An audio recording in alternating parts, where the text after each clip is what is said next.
मित्रांनो, लग्नानंतर होईलच प्रेमी या मालिकेच्या आजच्या भागामध्ये वसू आत्या बाहेर येते आणि मानिनी व मिथुनला विचारते, काय रे, तुम्हा दोघांना झोपायचं नाहीये का? गप्पा मारत बसलात मार, किती रात्र झाली आता? त्याचवेळी आता मिथुन म्हणतो, वसूताई गप्पा कुठे मारतोय, त्याचं झालं काय ना? साठे गुरुजींचा मानिनी वहिनींना फोन आला होता. साठे गुरुजींचं नाव घेताच आता वसू डोक्याला हात लावते आणि विचारते, काय गो, आता हे काय नवीन? मग आता मानिनी म्हणते, अहो असं एवढं काही नाही, मी त्यांना साधंसं म्हटलं होतं की आपण सगळ्यांच्या सुख समाधानासाठी एखादी पूजा करू. तर त्यांनी सांगितलं अगदी उद्याच मुहूर्त आहे. त्यावरती वसू खूप प्रश्न विचारते आणि म्हणते, एवढं काय झालं, उद्याचाच मुहूर्त आहे का फक्त? मग मिथुन म्हणतो, गुरुजी काय म्हणाले, उद्या शुभ मुहूर्त आहे ना, आणि म्हणून आम्ही रात्रीची आपली लिस्ट काढत बसलो. मग आता तीच लिस्ट मिथुन वसूला दाखवतो. तेव्हा वसू मनात विचार करते, एवढं काय झालं असेल की गुरुजींनी अगदी लिस्टच करायला सांगितली. एक शंका तर मला नक्कीच येते, गुरुजींना पार्थ किंवा काव्याच्या डिवोर्सबद्दल समजलं असेल. आता यांनी कितीही पूजा अर्चा घालू दे, कितीही सत्यनारायण घालू दे, पण आता काव्य आणि पार्थचा डिवोर्स हा थांबणारा नाहीये, असं वसू मनात विचार करत मात्र हसू लागते. तेव्हा मिथुन तिच्याकडे पाहतो आणि विचारतो, काय वसू आत्या, काय हो, कुठे हरवल्या तुम्ही? मग आता वसू म्हणते, काही नाही, आपली लिस्ट पाहत होते. त्यावेळी मिथुन म्हणतो, अहो त्या लिस्टचं तुम्ही अजिबात टेन्शन घेऊ नका, मी आपला सकाळी जातो आणि लगेचच सगळं सामान घेऊन येतो, डोंट टेक टेन्शन. त्यानंतर आता रम्याही तेथे येते. तेव्हा आता ती विचारते, काय तुम्ही अजून सगळेजण जागे आहात आणि बाकीचे कुठे गेले? तेव्हा मिथुन सांगतो, बाकीचे ना, तू कशी तुझ्या मैत्रिणीबरोबर सेलिब्रेशन करायला गेली होती कसलं तरी, तसंच अगदी पार्थ आणि जीवा हे दोघेही त्यांच्या आपापल्या मैत्रिणीबरोबर सेलिब्रेशन करण्यासाठी गेलेत. तेव्हा मानिनी सुद्धा हसते आणि मग त्यावेळी रम्या विचार करते, पार्थची मैत्रीण तर मी आहे, मग नक्की कोणत्या मैत्रिणीबरोबर गेला तो सेलिब्रेशन करायला, असं ती मिथुनला जेव्हा विचारते. तेव्हा मिथुन हसतो आणि म्हणतो, वहिनी रम्यासुद्धा ना अगदी कडक जोक मारते हा. त्यानंतर आता रम्याच गडबडते, गोंधळते, तिलाच काही सुचत नाही आणि ती वसूकडे पाहते. त्यावेळी वसूसुद्धा आश्चर्याने आता रम्याकडे पाहत असते, कारण दोघींनाही काही कळतच नसतं नक्की झालंय काय. तर दुसरीकडे आता पार्थने डिवोर्स पेपर हे काव्यासमोर ऑलरेडी ठेवलेले असतात. मग आता काव्य अगदी शॉक होऊन विचारते, काय पार्थ, मी? मग आता पार्थ म्हणतो, हो तुम्हीच. अहो तुम्हाला जो गिल्ट आलाय ना, ते पुसण्यासाठी तुम्ही हे सगळं करताय, बरोबर? हे म्हणजे असं झालं की एखाद्या लहान मुलाला भूक लागली की फक्त 2 दिवस जेवायला द्यायचं, पण त्या लहानच मुलाने तिसऱ्या दिवशी काय करायचं काव्य, तुम्हीच सांगा ना, कारण त्याने कुणाकडे बघायचं? तेव्हा काव्य अगदी धक्क्यानेच पार्थकडे पाहते, कारण तिलाही माहीत असतं पार्थ आपल्याला टोचून बोलतोय आणि मी जसं वागते तसंच तो रियालिटी सांगतोय. मग पुढे आता पार्थ सांगतो, आपलं लग्न झालं तेव्हा तुम्हाला डिवोर्स हवा होता ना, पण मी माझ्या परीने सर्व प्रयत्न करत होतो, पण ज्या दिवशी तुम्ही हा जो डिवोर्स लॉयर अपॉइंट केला त्या दिवशी मला कळलं की तुम्हाला डिवोर्स हा हवाच आहे. पण आता हरकत नाही, मी माझ्या मनाला समजवलं, फटकारलं आणि झिडकारलं की बाबा तू कितीही वाट बघितली ना तरीही काव्य तुझी कधीही होणार नाहीये. काव्य मनापासून तुला कधीही नवरा मानणार नाहीये आणि लग्नाच्या बंधनात अडकवून ठेवणं म्हणजे एखाद्या फुलपाखराला काचेच्या बाटलीत बंद करून ठेवण्यासारखं आहे. पण नाही, त्या फुलपाखराच्या पंखाचा रंग माझ्या हाताला नाही ना लागला तरीही चालेल, पण मला तुम्हाला अगदी मुक्त उडताना बघायचंय काव्या, ते सुद्धा स्वच्छंदी आणि मोकळेपणाने, असं पार्थ आता काव्याला सांगतो आणि खूप इमोशनल होतो. दोघेही आता रडत असतात आणि माझ्या आठवणीतली काव्य म्हणजे फटकळ, अगदी बिनधास्त, निर्मळ ही काव्य आहे. पण गेले 3 दिवस तुम्ही जे वागताय ना काव्या, ते पूर्णपणे खोटं आहे, असं पार्थ जेव्हा स्पष्टपणे काव्याला तोंडावर सांगतो. तेव्हा मात्र काव्या ही अजूनच धक्क्याने पार्थकडे पाहते. तिला तिच्या चुकांची जाणीव होते. अहो तुम्ही हे सगळं करताय ना, ते फक्त कशासाठी, तर माझ्या चेहऱ्यावरचं दुःख पुसायचंय तुम्हाला, आणि तुम्ही हे जे काही एफर्ट्स घेताय ना, ते आयुष्यभर तुम्ही माझ्यासाठी नाही करू शकत, कारण तुम्ही पार्थ नाही आहात.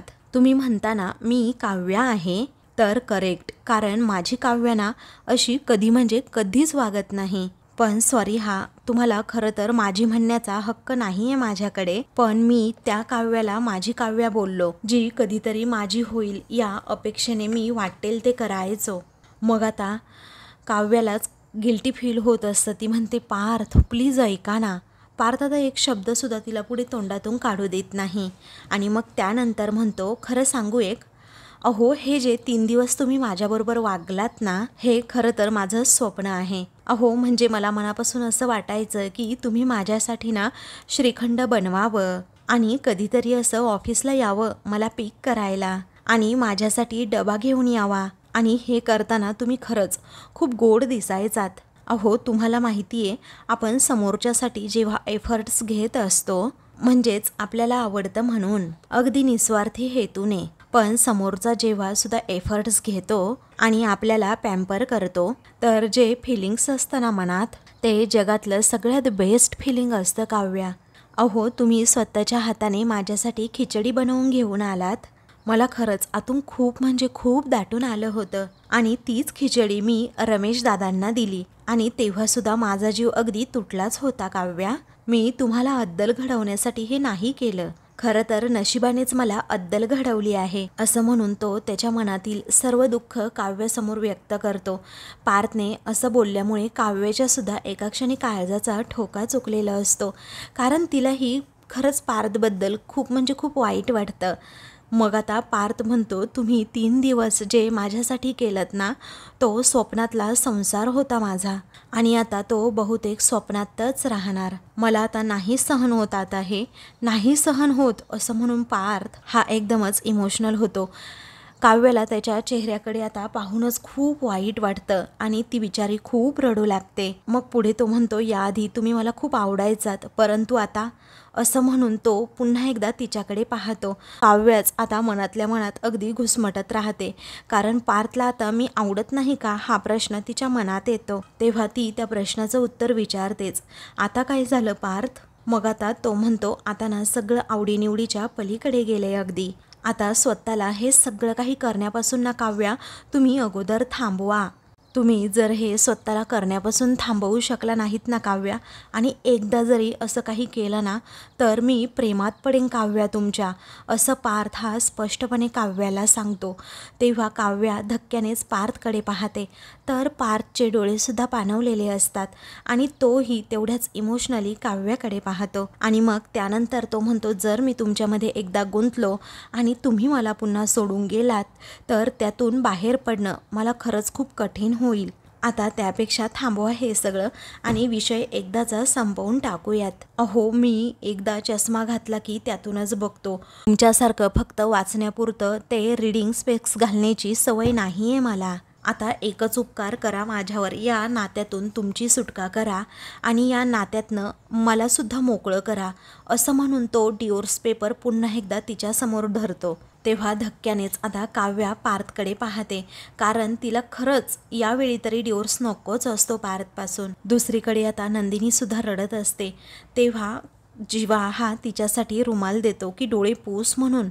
मग आता नंदिनी तो घेणार असते, पण पुन्हा हात पटकन मागे घेते आणि म्हणते, नको मला, कारण तुमच्या या रुमालाने किती दिवस मी माझे असे भरलेले डोळे पुसणार, आणि का पुसू हे डोळे तुम्हीच सांगा बरं.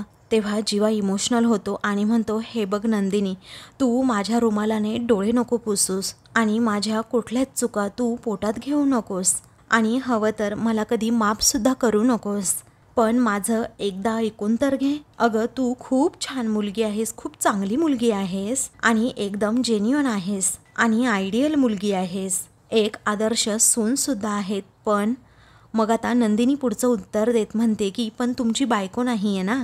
तेव्हा जीवा धक्क्यानेच नंदिनीकडे पाहतो, कारण तिच्या बोलण्याचा टोन बरोबर त्याला समजलेला असतो. मग त्यानंतर नंदिनी म्हणते, तुम्हाला माझ्याबद्दल दया वाटते, माझा आदर वाटतो आणि माझा अभिमानसुद्धा वाटतो आणि कधीकधी माझी भीतीसुद्धा वाटते. ज्याबद्दल कधीही प्रेम वाटत नाही, हो ना, असं ती जीवाला स्पष्टपणे विचारते. मग आता ती विचारते, काय असतं ओ प्रेम? असं काय असतं या प्रेमामध्ये? असं काय असतं प्रेमामध्ये की समोरच्याला आपण काय केल्याने आपल्याबद्दल त्याला प्रेम वाटेल आणि असं मी तुमच्यासाठी काय नाही केलं? मला काहीही करून माझ्याबद्दल प्रेमच वाटत नाही? पण आता नंदिनीच्या या प्रश्नावर जीवाचं उत्तर काहीच नसतं. एकदम खाली मान घालून तो बसतो. त्यानंतर नंदिनी इमोशनल होते आणि मग म्हणते, मी असं ऐकलं होतं प्रेमात शरण जावं लागतं. पण कसं आहे ना, मी तर स्वतःला हरवून बसली आहे अगदी तुमच्या प्रेमात, असं म्हणून ती जीवाकडे सतत पाहते. जीवाच्या मनात एकतरी होप्स निर्माण होतो की नंदिनी मला सोडून जाणार नाही. त्यानंतर नंदिनी आपले अश्रू पुसते आणि म्हणते, खरंच मी ना अगोदर खूप विचार करायचे. मला नेहमी प्रश्न पडायचा, ज्यांचं अरेंज मॅरेज होतं ते कपल एकमेकांना आय लव्ह यू कधी म्हणतील आणि एकमेकांच्या प्रेमामध्ये कधी पडत असतील. मग मला वाटलं लग्नानंतर होत असेल ना हे असं. आणि खरं सांगू, आपल्या बाबतीतही मी तोच विचार केला आणि स्वतःला समजावलं की लग्नानंतर होईलच प्रेम. मला पाहून असं वाटतंय की ती जागा तुम्ही अगोदरच कुणाला तरी देऊन टाकली आहे. अहो, तुम्ही इतकं प्रेम केलंय ना कुणावर तरी की मला द्यायला तुमच्याकडे प्रेमच राहिलेलं नाहीये. मग आता जीवा धक्क्यानेच नंदिनीकडे पाहतो. त्यालाही त्याची चूक आता उमगलेली असते. त्यानंतर नंदिनी म्हणते, पण बोलण्याच्या ओघामध्ये असं खूप काही बोलून जातो. मग त्यानंतर पुन्हा असं वाटतं की आपलं नसलेलं सामान आपल्या नकळत आपण नेहमी उचलतो आणि मग ते नकळतपणे असं काही चिकटतं आपल्याला की ते ओझं आपल्याला परत कधीही म्हणजे कधीही खाली ठेवताच येत नाही आणि ते ओझं आयुष्यभर फिरून घेण्याची ताकद नसते सगळ्यांकडे. आणि जीवा, तुम्हाला सांगू, तुमच्याही बाबतीत अगदी तेच झालंय. अहो, भावनेच्या भरात तुम्ही बोलून गेलात की नंदिनी मी लग्न करेन तुझ्याशी, आणि बोलण्याच्या ओघात तुम्ही बोलून गेलात की नंदिनी माझी बायको नाही तर एक अभिमान आहे. आता खरं खरं सांगा, कारण तुमच्या बोलण्याचा तो अर्थ नक्की तोच होता का? असं जीवाला ती अगदी खरं खरं बोलायला सांगते. पण नंदिनीने विचारलेल्या एकाही प्रश्नाचं उत्तर काही जीवाकडे नसतं. त्यामुळे तो आपला गप्प राहतो. मग आता ती स्वतःच म्हणते, नाही ना, तुम्हाला फक्त असंच वाटते जीवा की मला नंदिनीला दुखवायचं नाहीये, कारण ती माझ्यासाठी खूप काही करत असते. पण ज्या दिवशी तुम्हाला असं वाटेल ना की मला स्वतःलाच नंदिनीला दुखवायचं नाहीये, कारण तिला त्रास झाला तर मला त्रास होईल, असं ज्या दिवशी तुम्हाला वाटेल ना, त्याच दिवशी तुम्ही खऱ्या अर्थाने हे लग्न मनापासून मान्य केलं असं मलाही वाटेल. अहो, मी नेहमी ना सगळ्यांना सांगायचे की लग्न नेहमी एका दिवसाचं सेलिब्रेशन असतं, पण संसार हा अगदी आयुष्यभराचा सोहळा असतो. पण माझा संसार जर माझ्यासाठी सोहळा आणि तुमच्यासाठी शिक्षा असेल तर कुठल्या तोंडाने मी इतरांना लग्नाबद्दल सांगू? तेव्हा आता असं म्हटल्याबरोबर नंदिनी खूप रडत असते आणि खूप इमोशनल झालेली असते. तर जीवा आता तिला समजावत असतो, नंदिनी ऐक ना. पण नंदिनी आता काहीही न ऐकण्याच्या मनस्थितीत असते. मग आता तो तिच्या हातावर हात ठेवणार, तोच नंदिनी तिचा हात मागे घेते. जीवा म्हणतो, ऐक ना नंदिनी, अगं स्वतःबद्दल असं नको म्हणूस. आणि खरंच तू विचार करते ना, असं काही नाहीये. हा संसार माझ्यासाठी एक शिक्षा नाहीये नंदिनी. आणि डिवोर्सचं म्हणशील तर खरंच माझ्या मनात असं काही नाहीये, असं जीवा तिला सांगणार. तितक्यातच नंदिनी म्हणते, प्लीज असं स्वतःबद्दल काही वाटून घेऊ नका, कारण तुम्ही खूप गिल्टी फील झाला आहात आणि म्हणून हे सगळं माझ्यासाठी करत आहात. कारण माझ्या मनात ना माझ्या नवऱ्याबद्दल खूप फिल्मी कल्पना होत्या की माझा नवरा मला हा बाईकवरून सोडायला येईल आणि कारने पिकअप करायला येणारा असावा, माझ्यासाठी कविता करणारा असावा, मी ऑफिसला जाताना माझ्यासाठी त्याने स्वतःहून नाश्ता तयार करणारा असावा. हे सगळं करताय तुम्ही जीवा, आणि आता आणखी नका हे करू काहीच, नाहीतर मी नाही सोडू शकणार तुम्हाला, असं म्हणून तिच्या मनात असणारं प्रेम ती व्यक्त करत असते. आणि जर अजून तुम्ही काही केलं तर खरंच मी नाही सोडू शकत तुम्हाला, असंही स्पष्टपणे सांगते. तेव्हा जीवा धक्क्यानेच नंदिनीकडे पाहतो. आता दोघेही खूपच इमोशनल झालेले असतात आणि एकमेकांकडे पाहत असतात. मग त्यानंतर नंदिनी रडतच म्हणते, जर तुम्ही असं केलंत ना जीवा, तर माझा पाय नाही निघणार या घरातून. आणि असंही जीवा, तुम्ही एक नवरा म्हणून नाही, माझ्यावर प्रेम म्हणून नाही, तर तुमच्या मनात गिल्ट आहे ना म्हणून हे सगळं काही करताय. आता इथून पुढे काहीही करू नका, कारण तुमचं गिल्ट तुमच्याकडे, माझं प्रेम माझ्याकडे. अहो, तुम्ही तुमच्या आधीच्या प्रेमावर एवढं प्रेम केलंत ना की माझ्यावर ते प्रेम करण्याचा अजिबात प्रश्नच नव्हता. त्यामुळे आपली ही अधुरी कहाणी आपण इथेच आता संपवूयात, असा नंदिनी आता निर्णय जीवाला सांगते. तेव्हा हा निर्णय त्याला सांगितल्यानंतर एका क्षणी जबरदस्त असा धक्काच बसतो आणि त्याच धक्क्याने तो तिच्याकडे पाहतो. कारण आता हा भरला संसार तोडायचा म्हणजे त्याच्या अगदी काळजाचं पाणी पाणी झालेलं असतं. आईवडिलांना काय उत्तर द्यायचं हा प्रश्न त्याच्यासमोर असतो. पण नंदिनीनेच आता कठोर निर्णय घेतल्यामुळे जीवाकडे दुसरा ऑप्शन नसतो. तो त्याच्या परीने नंदिनीला खुश ठेवण्याचा पुरेपूर प्रयत्न करतो. मग पुढे आता नंदिनी म्हणते, आपण आपल्या नात्याला स्वल्पविराम नाही तर अगदी फुल स्टॉपच देऊयात. कारण ताणलेलं नातं हे कधी ना कधी तुटतंच. आपण तुटण्याची वाट नको बघायला, त्यामुळे आपण आनंदानेच हे सगळं काही संपवूयात, असं म्हणून आता ती त्याच्याकडे पाहते. तेव्हा जीवासुद्धा तिच्याकडे पाहत असतो आणि तिला रिक्वेस्ट करत असतो की नंदिनी प्लीज नको. पण नंदिनी आता काही ऐकून घेत नसते. त्यानंतर ती आता जीवाकडे डिवोर्स पेपर देते आणि म्हणते, हे घ्या जीवा आणि सही करून ना हे सगळं काही आता तुम्ही संपवून टाका. त्याच्या डोळ्यातून आता पाणी येतो. तो म्हणतो नंदिनी. मग नंदिनी पुढे त्याला काही बोलू देत नाही. ती म्हणते, प्लीज आता आणखी ताणू नका काही, यावर तुम्ही शांतपणे सही करा आणि मला इथून पुढे ना तुम्ही तर कोणती स्वप्नसुद्धा दाखवू नका, असं खूप तुटकपणे नंदिनी बोलते. आणि पुढे सांगते, कारण मला आता इथून पुढे स्वप्न बघायची सुद्धा खूप म्हणजे खूप भीती वाटायला लागली आहे. तेव्हा जीवा आता धक्क्यानेच त्या पेपरकडे पाहत राहतो आणि आपलं नातं आता संपणार की काय अशी भीती त्याला वाटू लागते. तर दुसरीकडे आता काव्यसुद्धा सेम त्याच प्रकारे जीवा जसा बोलतो तसंच पार्थला म्हणत असते की पार्थ अहो प्लीज असं करू नका. तेव्हा पार्थ एकदम नंदिनीसारखा बोलतो की प्लीज आता अजिबात आढेवेढे घेऊ नका आणि मला कोणतीही इथून पुढे स्वप्न दाखवू नका. अहो काव्या, मी तुम्हाला काय म्हणतोय की सही करा. कारण अजून एखादे दिवस जरी मी तुमचे असे सुंदर एफर्ट्स बघत राहिलो तरीही तुम्हाला सोडून देणं खूप कठीण जाईल काव्या. अहो कदाचित मी पुन्हा अडकेन तुमच्यात. कारण मला आता इथून पुढे तरी मला इथून पुढे अजिबातच कुणामध्ये अडकायचं नाहीये आणि कुणाला अडकवून सुद्धा ठेवायचं नाहीये या नात्यामध्ये, असं तो खूप रडतच सांगत असतो. आणि काव्याला आता तो सही करायला सांगतो. तरीही काव्या धक्क्याने पार्थकडे पाहते.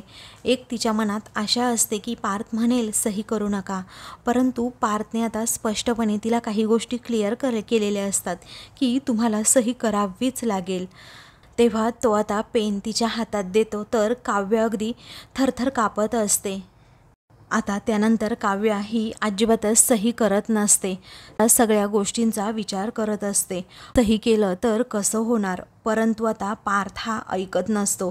पार्थ सतत तिला सांगत असतो की सही करा सही करा, पण काव्य ऐकत नसते. तेव्हा पार्थला आता रागातच तिला सांगावं लागतं. तो आता अगदी निर्दयी होतो आणि खूप मोठ्याने ओरडतो की प्लीज काव्या सही करा.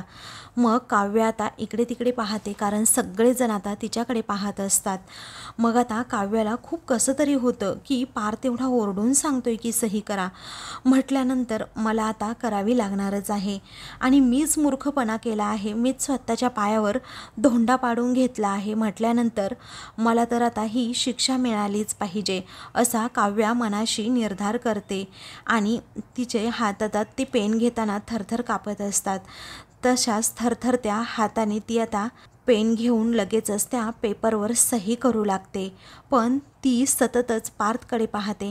पार्थ देखील अगदी इमोशनल होऊन तिच्याकडे पाहत असतो. पण आता त्याचा काहीच उपयोग नसतो, कारण त्या दोघांचं नातं आता संपणार असतं. दुसरीकडे नंदिनीची सुद्धा सेम तशीच अवस्था झालेली असते. कारण नंदिनी ही जीवाला सतत सांगत असते की सही करा, पण जीवा ऐकत नसतो.